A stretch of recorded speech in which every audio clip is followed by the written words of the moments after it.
Kebenaran firman Tuhan. Terlebih dahulu kita minta kekuatan kepada Tuhan dan kita berdoa. Ya Allah, ya kami mengucap syukur kepadamu atas kasih-Mu yang senantiasa kami rasakan dalam kehidupan kami, di mana pada saat ini Tuhan Engkau telah menyertai kami dalam sepanjang hari lamanya. Dan pada saat ini Tuhan, kami akan merenungkan serta membaca firman-Mu. Kiranya firman-Mu ini boleh kami pahami dan boleh kami praktekkan dalam kehidupan kami. Buat hamba yang akan menyampaikan ya Tuhan, Engkau memberkati hamba-Mu sehingga firman ini boleh tersampaikan dengan baik.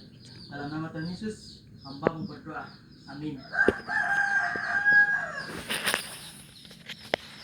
Pembacaan kita pada saat ini saya telah pilih dari Wahyu pasal 1 ayat yang ke-4 sampai ayatnya yang ke-8. Wahyu pasal 1 ayatnya yang ke-4 sampai ayatnya yang ke-8. Lembaga Alkitab Indonesia memberikan judul Salam kepada ketujuh jemaat. Firman Tuhan dari Yohanes kepada ketujuh jemaat yang di Asia Kecil, kasih karunia dan damai sejahtera menyertai kamu, dan dari Dia yang ada dan yang sudah ada dan yang ada di hadapan tahtanya, dan dari Yesus Kristus, saksi yang setia, yang pertama bangkit dari antara orang mati dan yang berkuasa atas raja-raja bumi ini.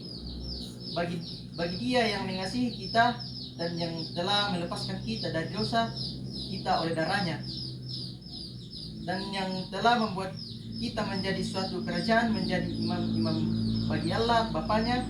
Bagi Dialah kemuliaan dan kuasa sampai selama-lamanya. Lihatlah, Ia datang dengan awan-awan, dan setiap mata akan melihat Dia, juga mereka yang telah menikam Dia, dan semua bangsa di bumi akan meratapi Dia. Aku adalah Alfa dan Omega, firman Tuhan Allah yang ada dan yang sudah ada dan yang akan datang, yang Maha Kuasa.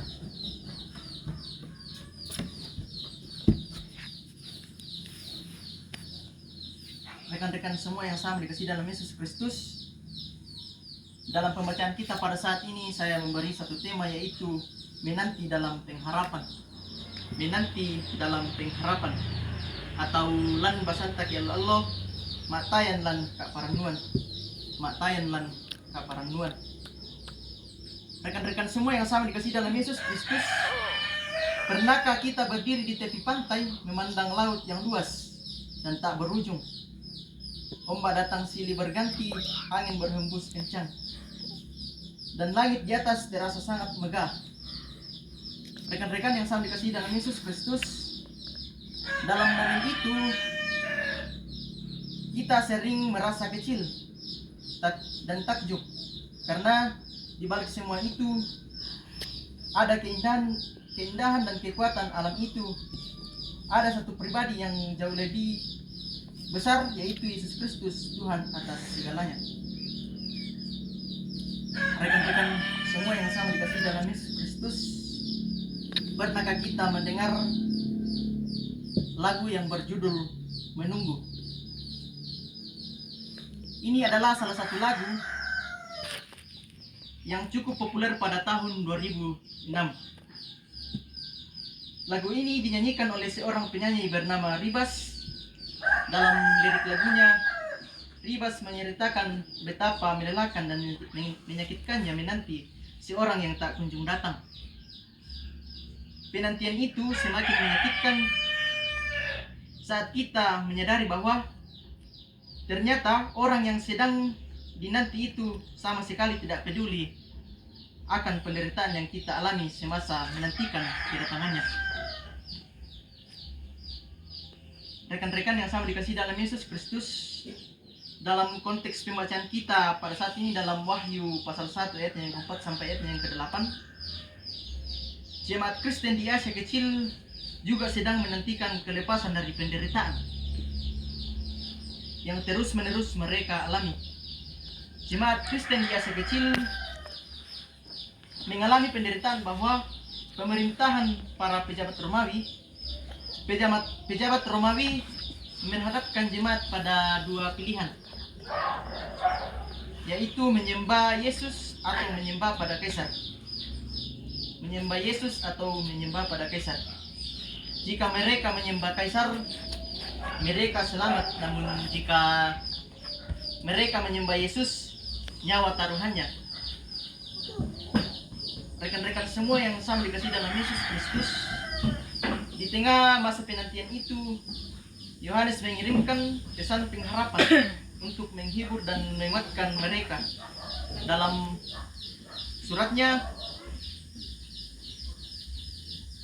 Yohanes menegaskan tentang kasih karunia dan damai sejahtera dari Tuhan yang ada dan yang sudah ada dan yang akan datang, serta dari ketujuh roh yang ada di hadapan tahtanya dan dari Yesus Kristus terus hadir menyertai mereka.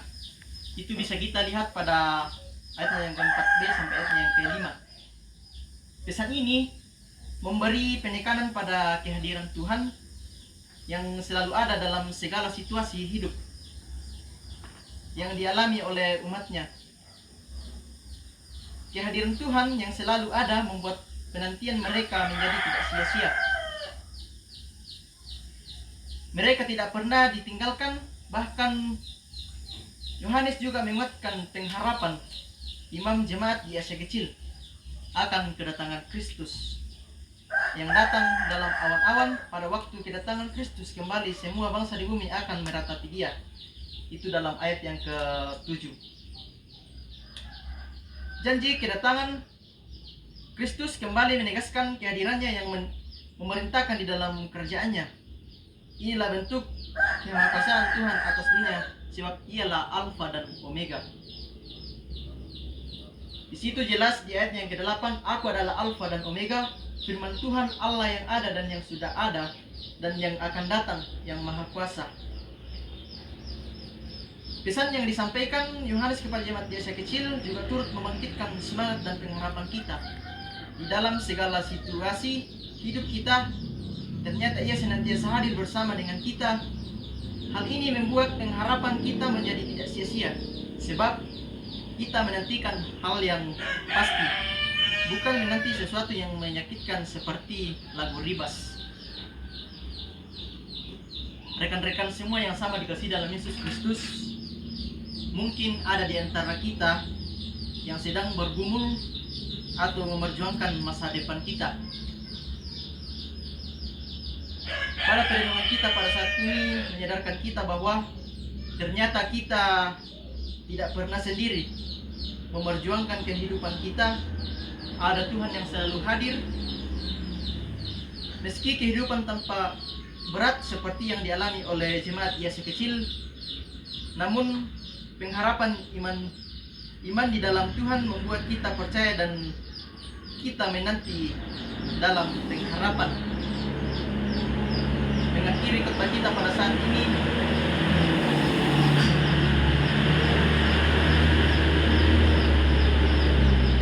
mari kita satu dalam doa dan kita berdoa. Ya Tuhan, kami sungguh bersyukur memiliki Tuhan yang hebat, seperti Engkau sungguh kuasa-Mu tidak pernah dibatasi ruang dan waktu. Ajarkan kami untuk terus percaya bahwa kami tidak pernah sendiri dalam memperjuangkan kehidupan dan masa depan kami. Engkau selalu hadir dengan kuasa-Mu yang besar, karena Engkau lah Alfa dan Omega. Terima kasih ya Tuhan. Amin.